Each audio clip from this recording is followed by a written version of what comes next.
good morning to you. How are you? Good, how's yourself? I'm very well, thank you. Very well. Lovely to have you. I was Nice, I was nice looking to I be was here. looking back at unfortunately a very amateur first interview. I was a guinea pig, Ah, but stop. Well, I'm afraid you were. And you know it goes back to the July 2020. yeah, you've been doing it a good long while now. Long time. And in Yeah, fairness, the technology wasn't great, never mind the abilities of the interviewer. no, they were interesting. But it was an interesting thing, and Yeah, yeah, we'd a lot of people watching and all that kind of stuff. But yeah, it was a long time ago, but we got through a lot of stuff. yeah, I we think did. Yes, that was during the first easing, I think, of the of the COVID, pandemic. yeah, Yeah, mm. and then there was another sort of burst coming up towards Christmas, I think. That there was another lockdown as such. But anyway, look, it worked, and we got through a number of your works, which was nice and all that kind of thing. And I was listening back to it very briefly this morning, and I realized that your blog, which you've been doing, goes back to, was it 2010? Yeah, it's yeah, something like that. I've been doing it over 10 years anyway. Yeah. Well over 10 years. Yeah, Mm. yeah, that's fantastic. And Mm. that's become sort of an integral part of your practice, I guess, has it? Well, it is really. I like to kind of talk about what inspires me and exhibitions I've seen and whatever's going on in my life, really. Like people kind of wonder what's the life of an artist like. And so Mm, that's sort of my way of showing it. sure. Yeah, yeah. And anything you're involved in tends to come up on that. Yeah, Does it yeah. influence your work at all? When your mindset is such that you say, well, I wonder what I'm going to write on Thursday or for Thursday. It's always something current, either in your life or in your surroundings. Does it become a vehicle to kind of express yourself in art as well as words? Yeah, it's an interesting question because I always say in my artist statements that my work is generally in response to current stories in the news and that. Hmm. And that's true. Like, whether I was talking about homelessness or climate change or the war or Yes. the what's going on in Gaza and all that kind of thing. Hmm. Um, yeah, it does affect you. It affects you. Well, I suppose I'm quite a political type of person. I go on the marches and things, Mm. and like it's nice if you have a project, you can go into the studio and just work away on that. And although I've been working, I've been involved with Olivier Cornet with What Do We Want? It's an anti-war exhibition, a group show, and Yes. we had it in his gallery, and we had it in Queen Street Studios in Belfast, and we had it in a gallery in Gweedore.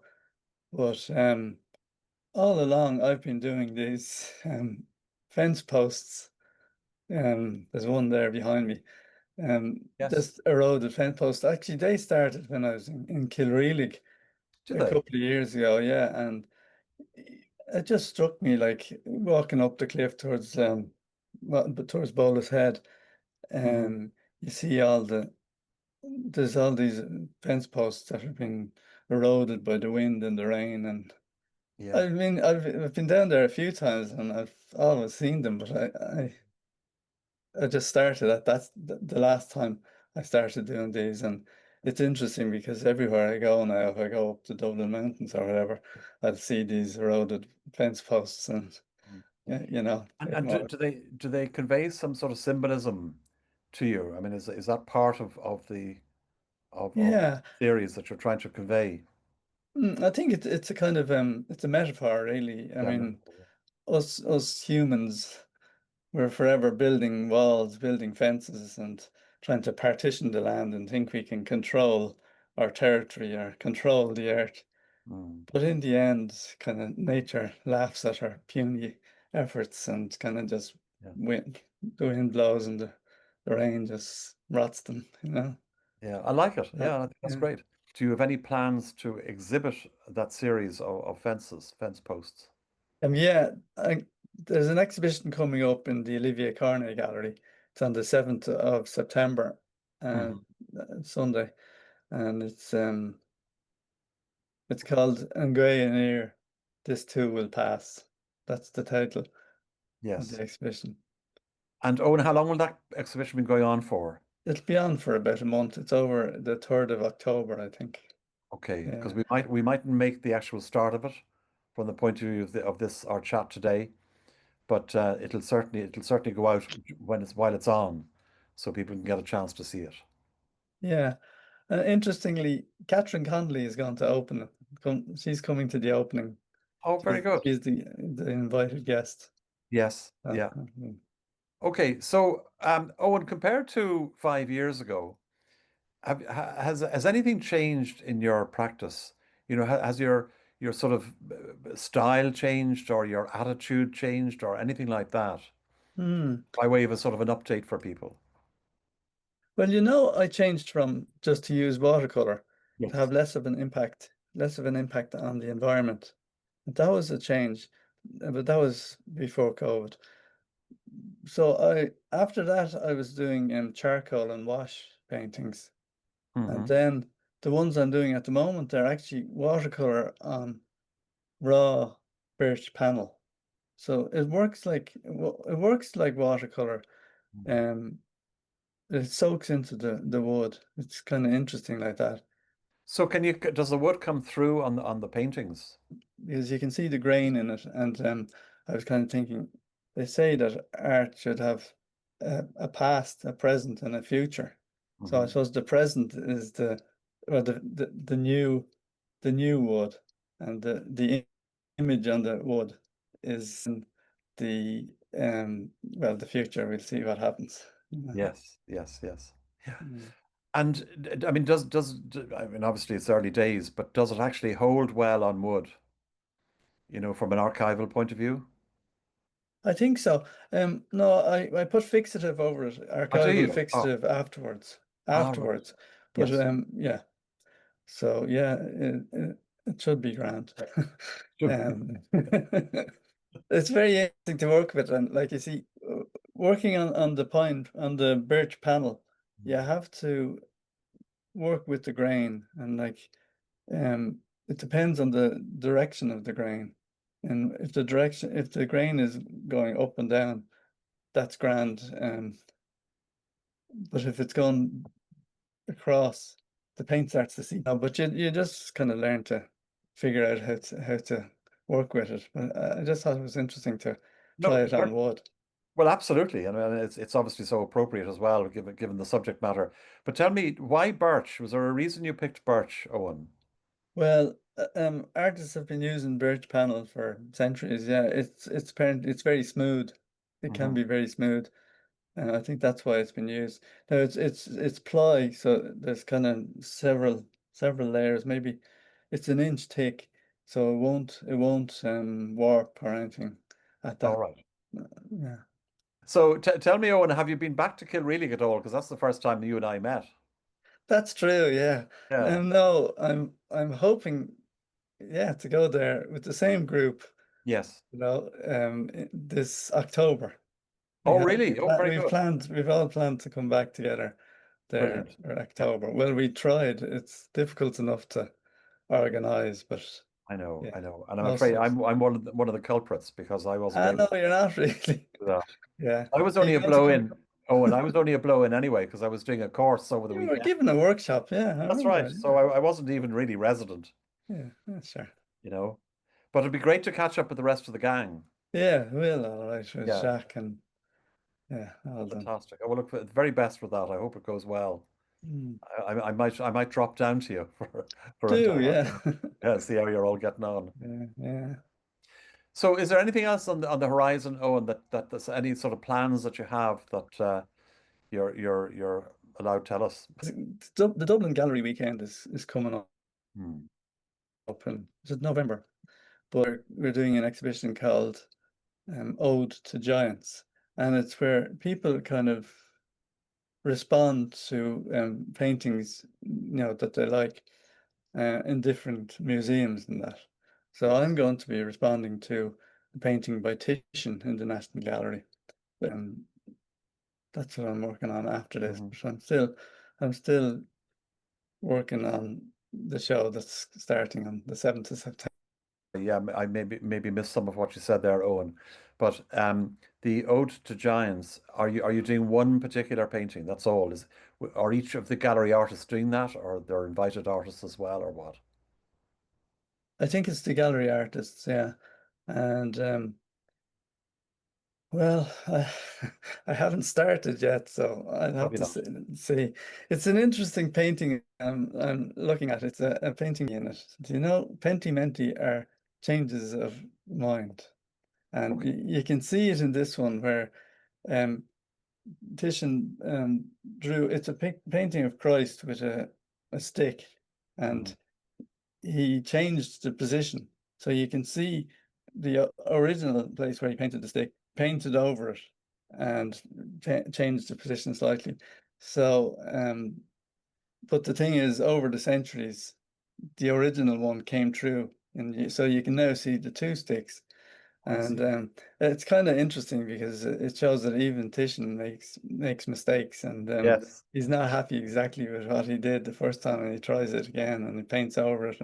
Isn't that interesting? And what I wonder possessed him to change that sort That of. happens. I can relate. Yeah, yeah. I think everyone can. Yeah. Mhm.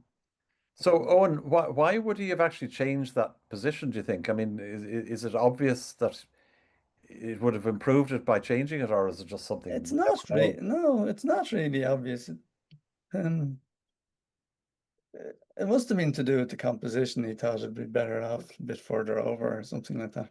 Yeah, right. Yeah, yeah. Mhm. Okay. Well, that'll be interesting. So, I mean, you're not actually copying it or anything like that.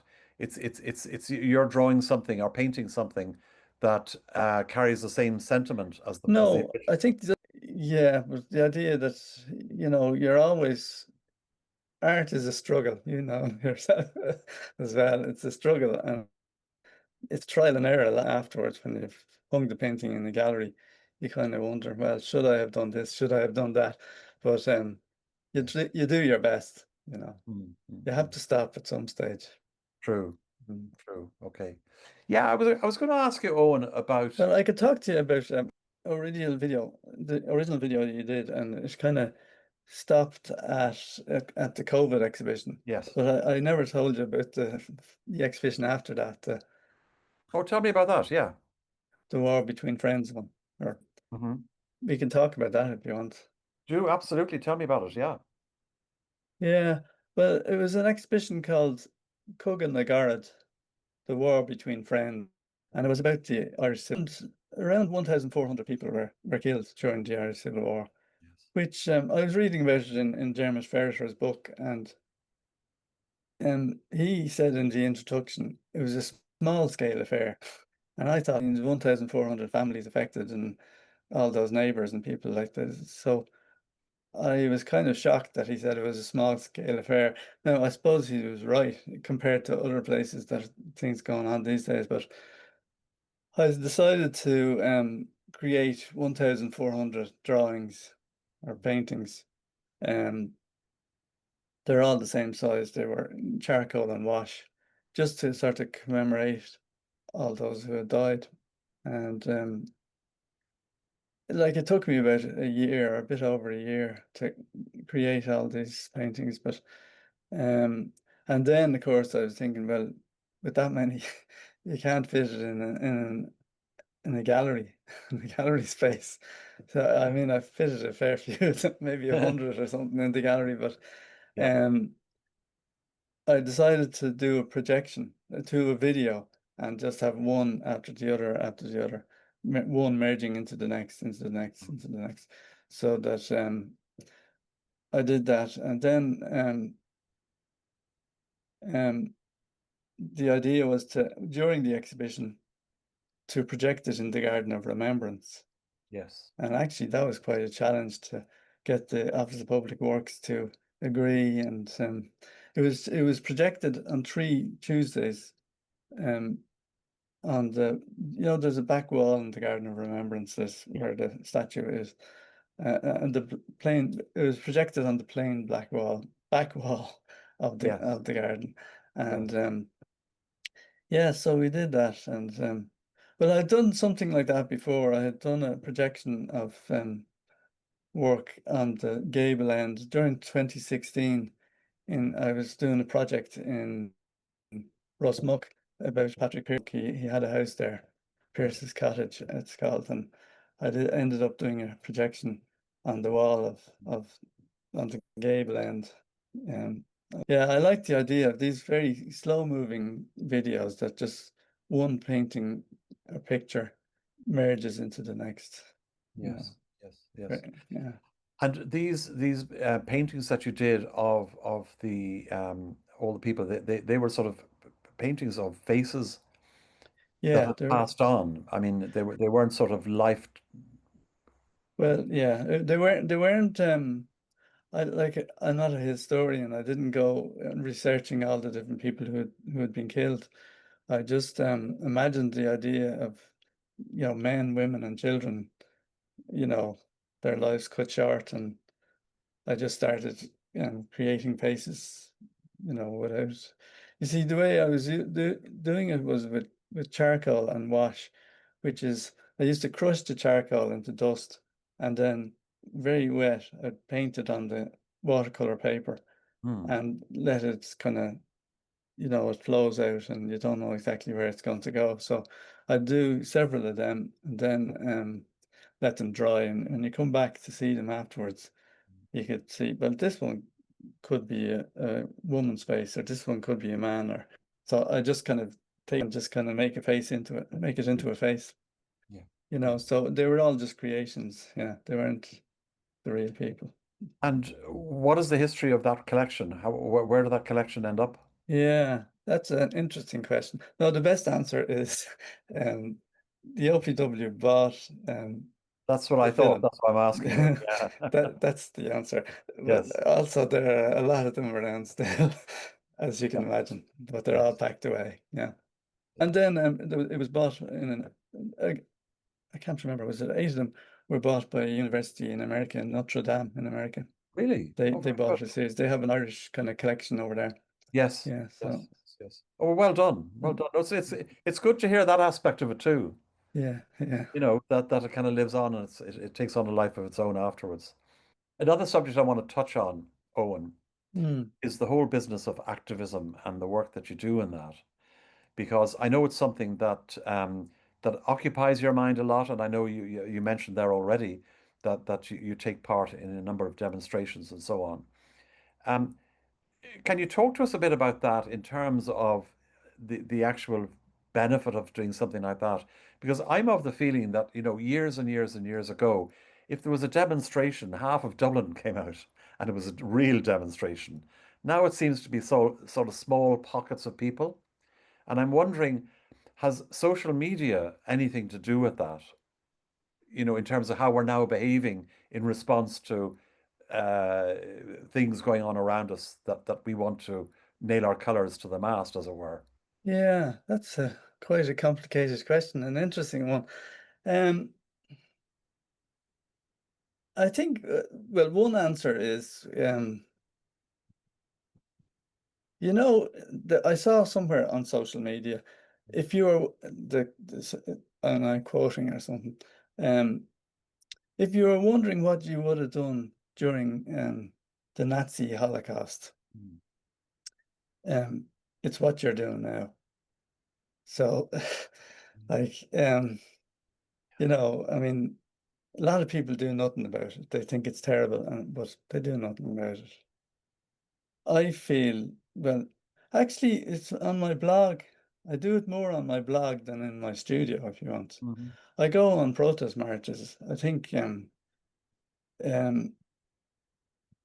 there's another part of that is the protest marches are much bigger than is reported. And I actually think that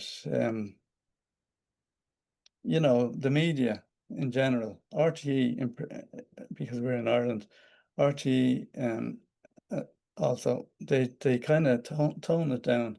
They don't want to be seen to be kind of, no, I don't know how to put this, Yeah, no, but I know I think they tone it down, and they think they say, a few hundred when there's a few thousand. yes. I've actually written in my blog about this because I was I was on a protest march which was miles long, and you could see it was miles long because I happened to be at the start of the march, Yes, and yes. friends of mine happened to be at the back. Mm. And I was in Cuff Street. You'll know where this is, in Cuff Sure. Street Yeah, at the yeah. beginning of the march, coming into Stephen's Green. And my friends were at the back, and they said they were on O'Connell Bridge. So the march stretched all the way from O'Connell Bridge to Cuff Street. Mm. And, you know, it hardly got a mention on RTE. Really. And they only want they only want, like, if there was trouble at the march, you'd hear all about it.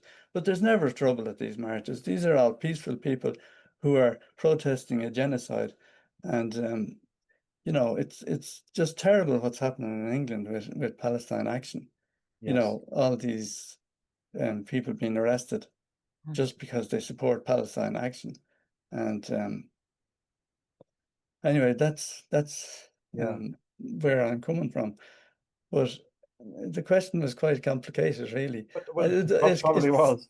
I mean, I think what I was really trying to get at was what influence social media has had on the whole business of people, protesting or communicating mm, their position on matters.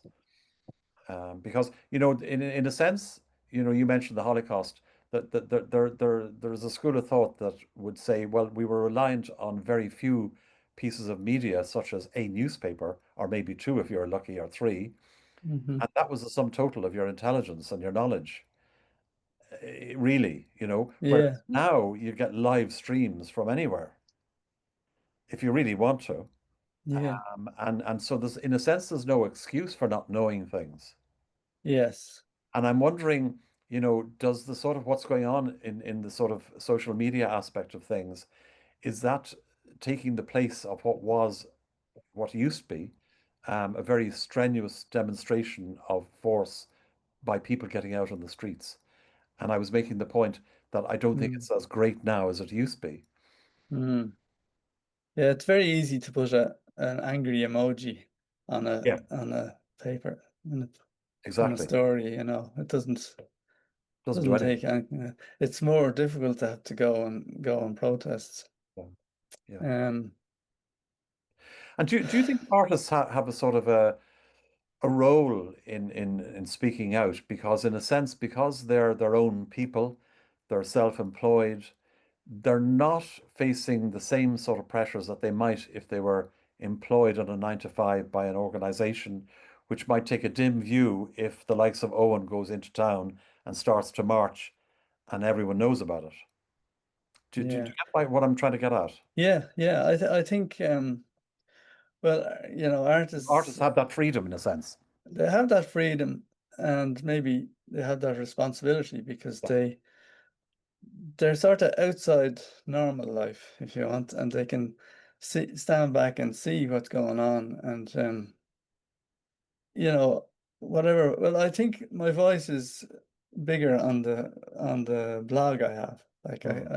people read the blog, and they say if you have a platform, use it. I Yes. mean, so that's why. I mean, I would. I'd prefer to be talking about art, really, and talking about up the mountains, and I'd Yeah. prefer to be not talking about nice things. But I'm aware, very much aware of what's going on in the world, and um, I feel like if I was just talking about, you know, um, nice colors and things, I wouldn't be using my voice Yeah. as I should, Yes, So yeah. Because you have sort of tackled in your series over the years almost, well, I would say every, but a hell of a lot of issues, between climate change, homelessness, war, etc.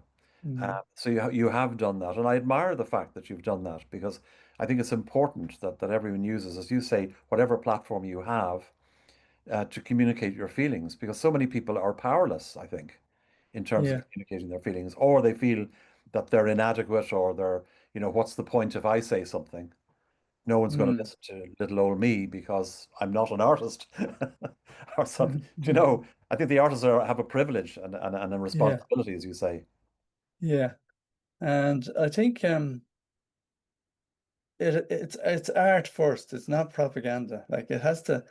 You don't just, repeat everything you see in the papers. You kind of try and put it into perspective. I think art is a bit is, it arouses emotions and makes people think Yeah, and maybe broadens their horizons. That's kind of what art is supposed to do, if yeah, there's a supposed to. yeah, Um, yeah, so yeah, and also I think if I talk about these things or if I show these things in my work, it makes other people kind of not feel that they're the only ones who think this or they're the only ones who feel this. So mm, art kind of makes you um yeah, see that you're not alone, you yeah, know. exactly. No, very good point. Mm, Very good point. Yeah. mm, Okay. So, what's next in store for Owen? I know you have some projects, and you have the Ode to the Giant, and your posts that you're doing. mm. Are there any other sort of ambitions that are sort of hidden, waiting to be, or brought to life? No, I wouldn't say so Oh, really. The interesting thing I think is after every exhibition, I say, well, that's it, and I've said what I had to say. yeah, yeah, But usually something just comes up and I start again, you know. So I mean, I have a lot of work to do in my allotment at the moment. So after yes, after the last painting is done, I have to go to the allotment and do a bit of harvesting and a bit more work, weeding. But yeah. even if you're, working in an allotment, something might come up and you start thinking about, Mm, yeah. And that's actually a lot of time where the ideas for the blog posts come up. I just think of something and start writing about it. Now, sure. whether I start making paintings about it or whatever kind of art, that's a kind of more long-term thing. Yeah, yeah. So, yeah, I have no major projects coming up, except for the Ode to the Giants, as you mentioned. Yes, yes, yes. Mm. And lastly, t tell me about Kilreelig, right, and the whole idea of artist retreats. I'm very interested to know how you approach an artist retreat. Do you approach it as a sort of an exercise in solitude that will create something from your mind that you hadn't anticipated before you went there? Or do you use an artist retreat as something to say, well, that's 2 weeks set aside that no one can annoy me and I can actually achieve a lot? Do you see the difference? I'm just wondering Yeah, what's your mindset going down to an artist retreat like that? I know everyone's different, but I just wonder what yours is. right. Well, you heard the term filling the well. I think maybe that's why we're talking to the art as well. Isn't But that strange? Yeah. yeah, I think filling the well came from that The Artist's Way, by Yes. Cameron, Hmm. somebody Cameron. Um Yeah. the first book of hers was great, I thought. I really got a lot out of it. And yeah, so you have to fill the well. So, you know, I'm living in Dublin. I'd love to be kind of over in the west of Ireland by the sea, the Yeah. Atlantic coast and all that. Um, and yeah, it's an opportunity to be in nature. That's the way I look at it, really. So it's I've, it's I've not it's not sitting down with your paints 9 to 5, 7 days a week. It's getting out, not at all. walking on the beach, looking Yeah, at decaying posts, barbed whatever's wire. there. Yeah, yeah. Yeah. And looking out for hares. There's Yes. hares down there. And walking in nature, really. It's wonderful to be there, whether the weather is great or the weather is wild. Owen, it's been a pleasure as always talking to you.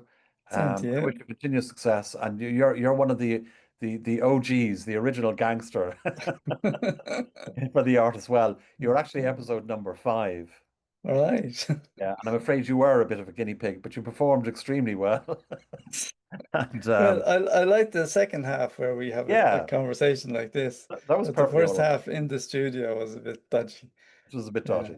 Yeah, yeah. But sure, look, you Yeah, know, no if harm. you were put off by things like that, you'd never do anything Yeah, because no, it's fair not play right to you. You did a in great, inverted commas. yeah, yeah. So the very, Great. very best, Owen, Well, and thanks very much for having me. Yeah, it's like delighted absolute to be pleasure. here. Yeah. Okay, take care. Okay, bye now. Bye bye.